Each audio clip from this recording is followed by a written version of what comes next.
Yan ako nagpapadala sa Aman Exchange, so let's go. Punta tayo dun kung magkano ang palitan. Ano? Magka? 196. Sa 5,000 lang yan. Ah, okay. Paano pag? 190.6. Ah, okay. Aman Exchange. Dito ako lagi every month pumupunta. Yung ano, below 5,000 pesos, 196, pero yung 5,000 above is 190.6 pesos yung palitan. So it's done. We sent already the money. Aman Exchange. So no more money. Tomorrow is already in the Philippines. They will receive it. That's life upon being OFW. It's very hard because after you get the salary, you need to, what I said, you need to send for the support of your family.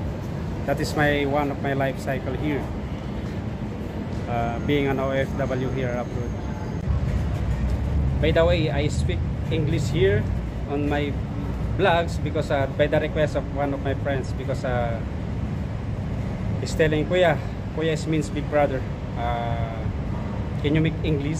So I choose this remittance so that he can understand also, because after the salary we are talking about, we are telling that salary is gone, and sometimes they don't believe it because I have a bigger salary from them. So I choose this, what I said, maybe because I have my kababayan, why you are talking English. Just a request. Thank you.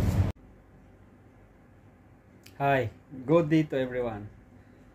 Still today is June 27, 2024 at 9:11 in the morning. So because we get our salary yesterday, we need to go to Malia, Kuwait City to send some money to our loved ones. Again, I'm Ronnie Motilla, an OFW here at Kuwait. Please support my channel, like, share, and subscribe. Being OFW or overseas Filipino workers is very hard. Some of them, they are thinking that become an OFW is so easy. The truth is hard. If your family is with you, you're lucky because you don't need to miss them. You will see every day in your life. But for us, like me, I'm alone here. My family is in Philippines. It's very hard, really. That's why if you have a mother, father, brothers, sisters, auntie, uncles, or relatives that in abroad that they are helping you, make it value of them, because being OFW is a lot of sacrifice for me. I see sacrifice because a lot of things that you need to sacrifice in your daily lives here as an overseas workers. You will struggle sometimes. Sometimes you, like me, like others, they have a lot of problems that they will not tell to you. That's the truth. That's one of the sacrifices that the overseas Filipino workers that they are doing. A lot of sacrifice, that I said. Sometimes you need to eat also your pride. That's true.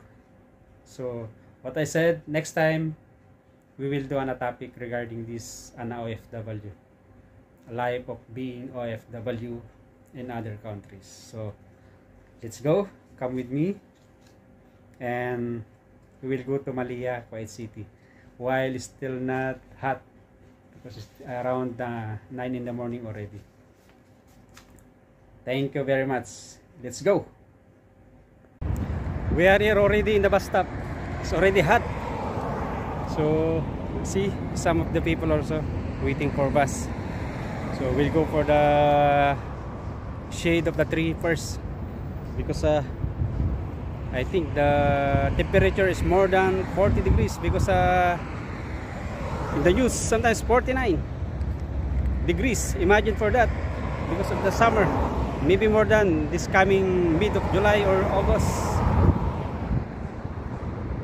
Let's go. We'll go to the shade tree first while waiting the bus.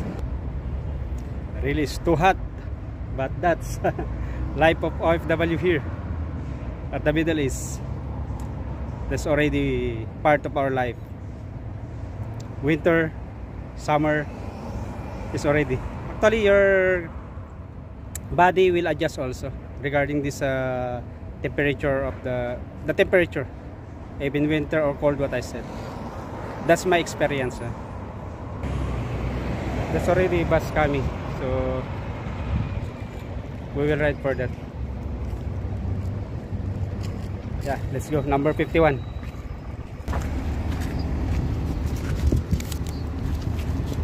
This is the bus will go also in city, number 51, and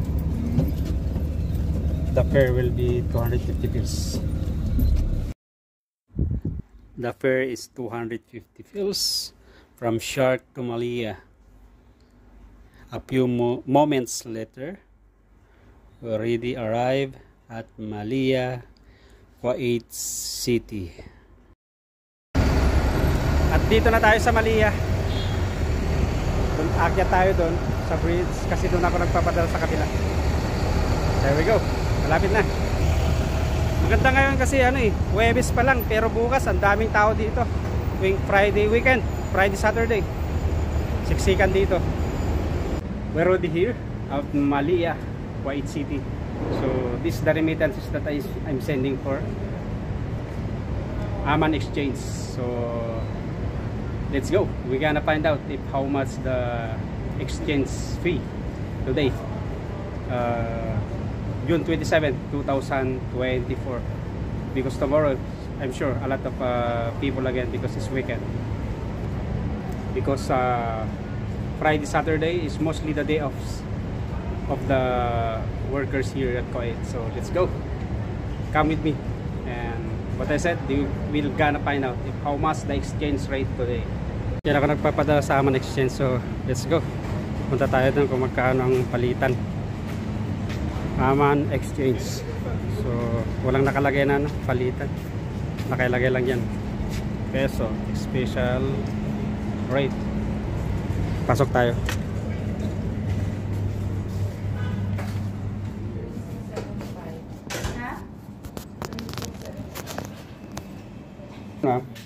Magkano?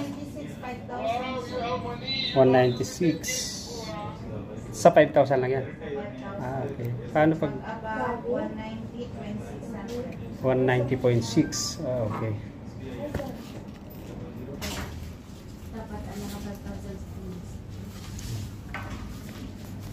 Thank you, ate. Tama. Di magkano lang 5,000 sa peso? Ha? Magkano lang peso? Nasa 5,000, 27 Magkano lang sa dinaryan? Nasa 27 na ito. Kapag lumampas mo lang sa 190.600. 196? 190,600. 190.6. 190? 0.6. More than 5,000. 190? 190.6. 190.6? Magkano padala mo nito, sir? Yung Leia. Okay na kayo, ma'am? Kasi dati pag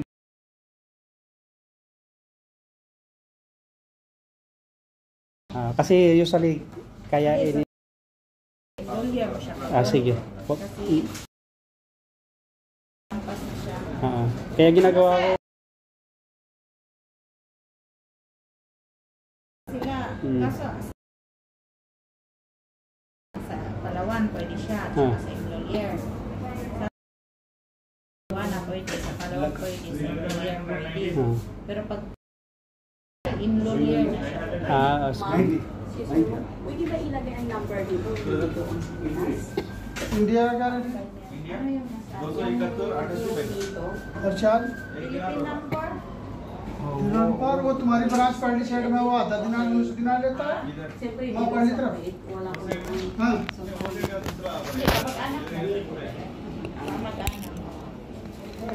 Formality lang yan. Sa system namin yung ano mo.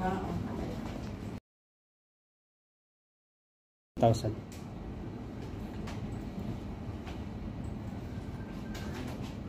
Kinet cash. Kenneth lahat.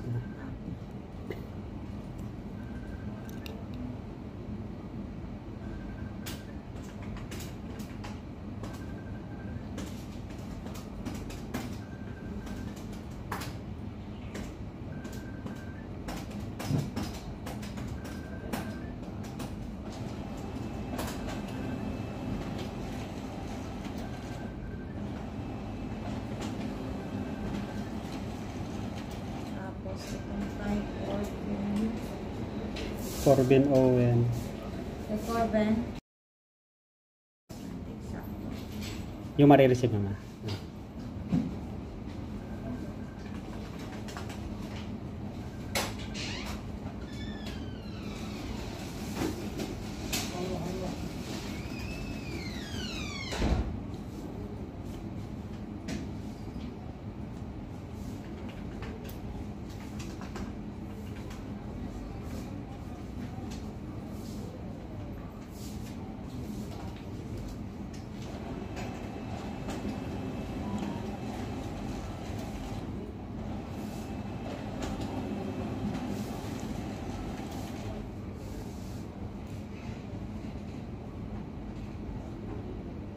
Kay Guadalupe.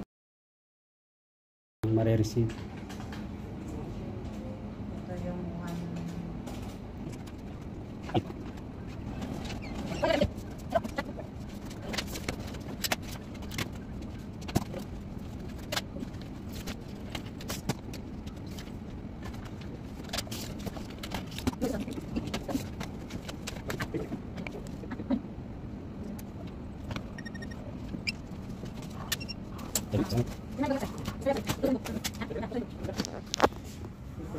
So, tapos na tayo. Uwian na. So, nakapagpadala tayo. Kain muna tayo. Let's go. Dito lang ako sa Aman Exchange. Dito ako lagi every month pumupunta. Yung below 5,000 pesos, 196, pero yung 5,000 sa above is 190.6 pesos yung palitan. So ayun, okay na. Naano natin yung obligasyon natin sa pamilya natin. Bali 3 to. Kay Mrs. dun sa anak ko sa college kasi nag-summer, pambayad ng boarding house, tuition fee, sa kanya ko na binigay kasi nandun na, nagbo-boarding. Ito talaga niyang buhay, sakripisyo. So hanggang sa muli.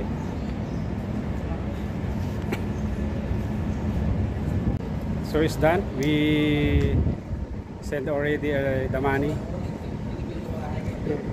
Aman Exchange. So no more money. Tomorrow is already in the Philippines.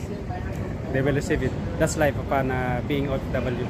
It's very hard because after you get the salary, you need to, what I said, you need to send for the support of your family. That is one of my life cycle here. Being an OFW here abroad.